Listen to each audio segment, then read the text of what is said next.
Olá, seja muito bem-vinda a mais um vídeo desse canal. E se você chegou por aqui, é porque você sofre com uma terrível ansiedade, não é mesmo? Não sei se você faz um tratamento para um transtorno de ansiedade ou se a ansiedade está aumentada nos últimos tempos e você tem buscado alternativas para isso. Hoje a gente vai falar de 5 hábitos que podem te ajudar a melhorar a gestão da ansiedade no seu dia a dia. Hoje são hábitos, mas a gente já falou de diversas coisas aqui nesse canal. E você pode acessar os outros vídeos que a gente tem aqui, então aproveita para já se inscrever aqui no botão vermelho, ativa o sino para as próximas notificações. Mas se você tem dúvidas sobre falta de ar, palpitação, alimentos, intestino e cérebro, dúvidas, até sobre medicamentos que eu também coloco por aqui, suplementos, etc., a gente tem todo esse conteúdo já aqui nesse canal, então inscreva-se para poder acompanhar tudo isso. E a gente vai conversar agora então sobre 5 coisas importantes que podem te ajudar. Roda a vinheta, Bruno. Bom, a primeira coisa que eu queria conversar com você é sobre gestão do tempo. Mas gestão do tempo não no sentido geral como a gente ouve aí. Gestão, na verdade, da maneira como a gente utiliza o nosso tempo e a maneira como a gente leva o nosso dia. E o primeiro item é pratique Seiri. Você já ouviu falar em Seiri? Seiri é um conceito japonês, né? Quando o Japão saiu da Segunda Guerra e precisava se reconstruir, né? A gente sabe disso. Uma série de coisas foram implementadas para crescimento da indústria, para a recuperação econômica do país. Seiri é um conceito que vem dos 5 S's, né, que é uma metodologia de produtividade. Mas a gente não vai aqui falar dos 5 S's. Eu quero trazer para você apenas o Seiri. E o Seiri é um conceito de senso de utilização. Senso de utilização a partir da ideia de limpar aquilo que é inútil.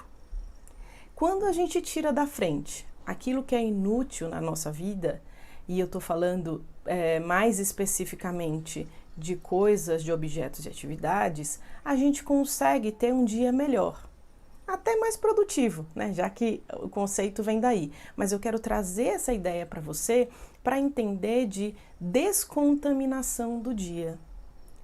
Quanto mais a gente tem noção de coisas que a gente pode limpar, de coisas que a gente pode tirar da nossa frente e que podem facilitar o andamento, isso melhora a sua gestão da vida e das emoções. Por quê? Porque você precisa entender que nos quadros ansiosos, em muitas pessoas, existe uma dificuldade enorme de lidar com incertezas de resultados, não é isso? Em tudo na vida. Sempre há uma insegurança por trás, né? Sempre há uma ideia de que vai que não dá certo, né? A gente sabe que no fundo existe uma questão profunda sobre controle. E a ideia de tirar aquilo que é inútil pode ajudar você a ter um maior senso de controle da própria vida. Mesmo que a gente saiba que controle em absoluto não existe. Mas a gente pode ter uma organização melhor e dar uma sensação de calma e de que está tudo em ordem. E onde a gente aplica essa ideia? A gente aplica essa ideia na nossa mesa de trabalho. Tira aquilo que você não usa. Tira aquilo que absolutamente só serve para você ver dia após dia e é algo que você não utiliza mais. Limpe a sua despensa e tire aquilo que está vencido e deixe clean. Tire do seu quarto tudo aquilo que não faz mais sentido. Tire do seu guarda-roupa tudo aquilo que não é útil e doe aquilo que pode doar. Jogue fora aquilo que precisa jogar, recicle aquilo que dá para reciclar. Às vezes a gente fica tentando, procurando, aliás, um motivo para se sentir, como que eu faço para me sentir mais calma e tudo, e às vezes numa mudança de conduta no dia a dia já vai fazer com que o seu senso de calma e de ordem já melhore. Isso é ótimo para o seu cérebro. O nosso cérebro tende ao caos, não é? tende à desordem, aos milhares de pensamento, especialmente em quadros ansiosos. A gente tem que ajudá-lo a partir do externo a melhorar a ordem interna. E aí também, quando eu estou falando dessa melhora da utilização das coisas e ter um senso maior daquilo que é útil, isso também inclui as atividades que você faz no dia, né? Isso é extremamente importante quando a gente está falando até de utilização das redes sociais. Ontem eu saí, né, fazendo uma limpeza nas minhas redes sociais, no sentido daquilo que segue tudo, tirando várias coisas, inclusive úteis, mas que não tem condição de você estar vendo tudo aquilo em um feed, em uma atualização de feed. Isso é um overload de informação, que pode até ser informação útil, mas se eu não consigo acompanhar tudo, eu fico só com um excesso de coisas ali, e mesmo que sejam coisas engraçadas, coisas que te ajudem a relaxar, coisas que possam ser úteis na sua vida, não dá para você acompanhar. Isso pode ser uma das coisas que você vai limpar. Limpar o WhatsApp, limpar o seu celular, limpar sua mesa, sua cozinha, seu guarda-roupa. E deixe apenas aquilo que de fato é útil, tá? A segunda coisa é pratique presença a partir de sensações táteis. O que eu quero dizer com isso? Vocês já me viram falar outras vezes sobre mindfulness, né? Atenção plena. Mas eu quero te trazer a ideia de praticar presença, de praticar estar presente, né? A partir de coisas muito simples. Quem é meu paciente ou já viu alguma live, eu já falei sobre isso uma vez, que é sobre a escovação do dente, que pode ser um momento de praticar presença de uma forma muito simples. Se você é destro, você deve pegar a sua escova, né, com a mão direita e colocar o creme dental com a mão esquerda. Se você é canhoto, provavelmente você prega com a esquerda e coloca com a direita. Você vai utilizar, na próxima vez que você for escovar os dentes, fazer exatamente o contrário daquilo que você faz sempre. Então, você vai fazer essa troca da escova. A gente sempre escova com a mão dominante, né? Então, você vai trocar para a mão não dominante. No meu caso, seria utilizar a esquerda, já que eu sou destra. Então, eu escovaria com a esquerda.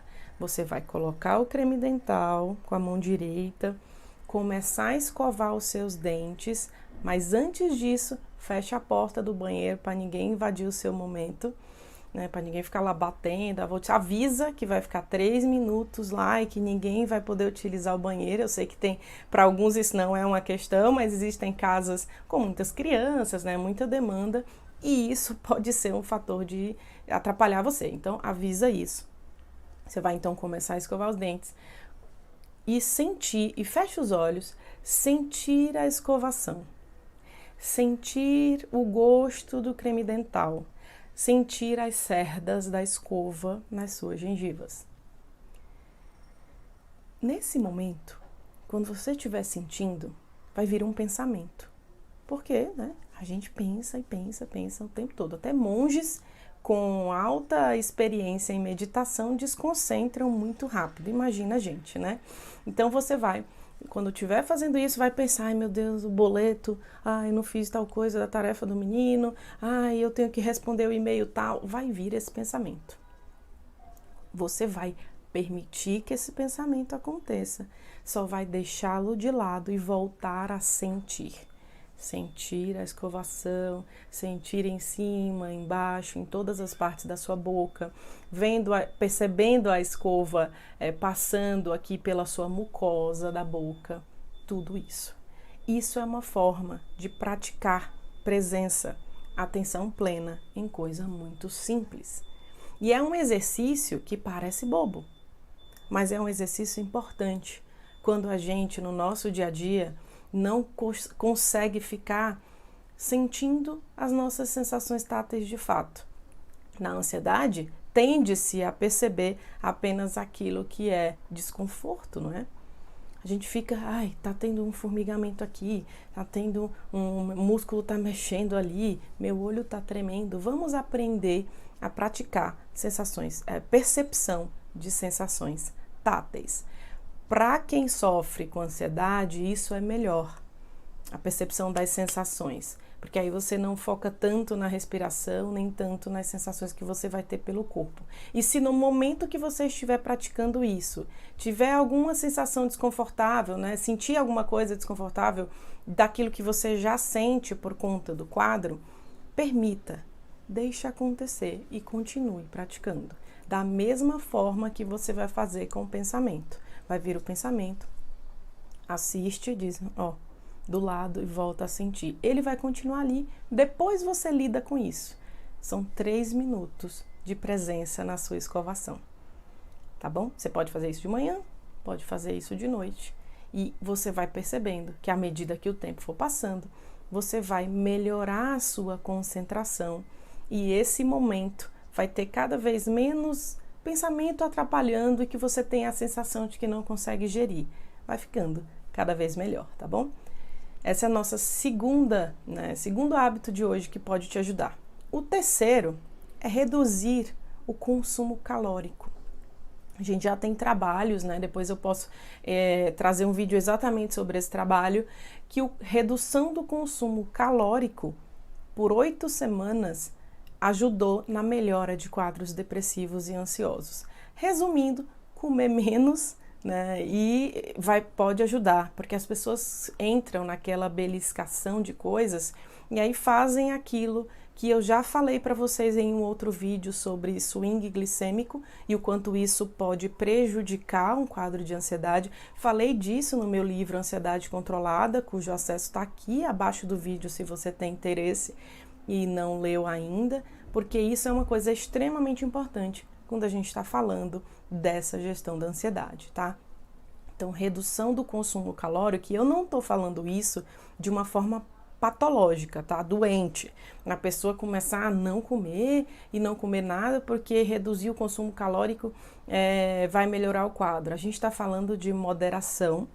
E se você precisar de ajuda profissional para isso, perfeito, né? Procure um nutri para isso, um nutricionista, mas fique sabendo já de antemão que a redução, 8 semanas, né, de redução de consumo, comendo ali aquilo que é importante no seu dia a dia, mas de forma reduzida em quantidade de calorias, pode te ajudar.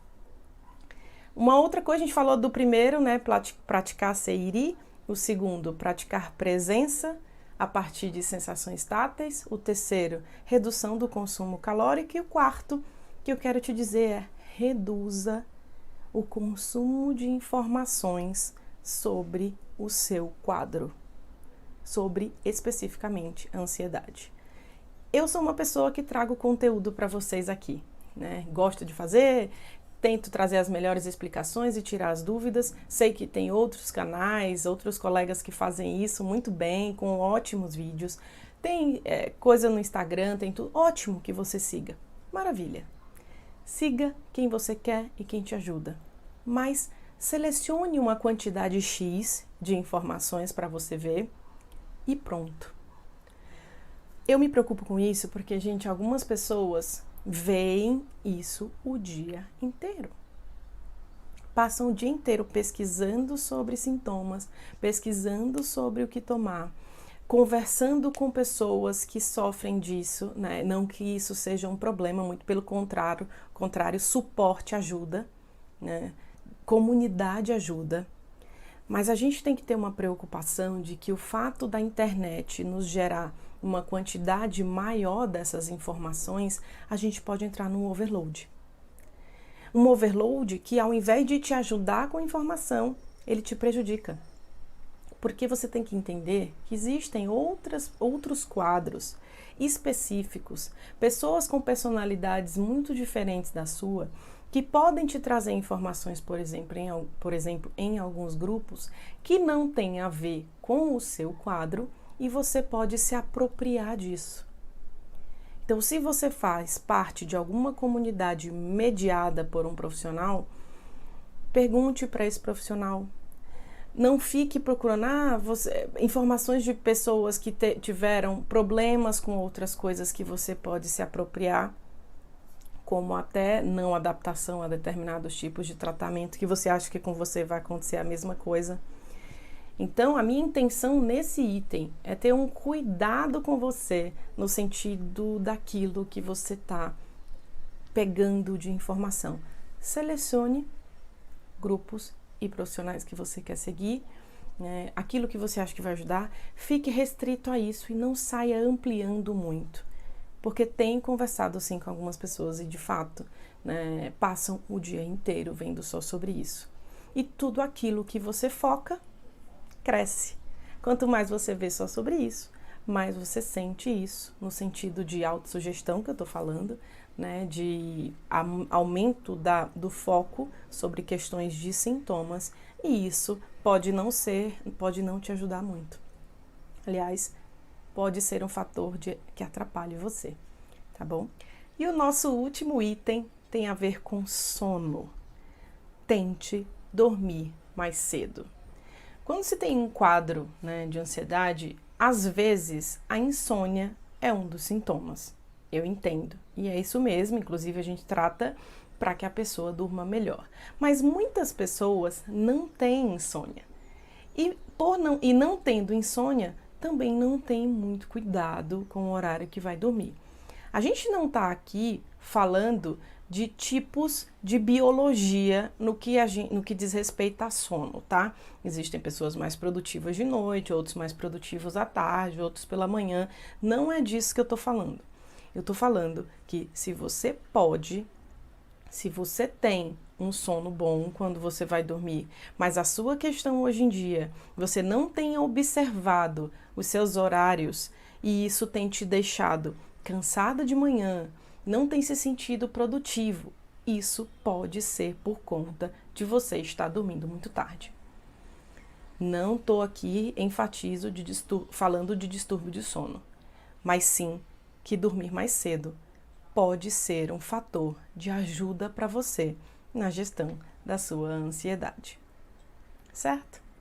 Espero que esses 5 itens tenham te ajudado. Se você gostou das dicas que eu coloquei aqui, ou melhor, dos hábitos sobre os quais a gente falou e que podem te ajudar, compartilha esse vídeo.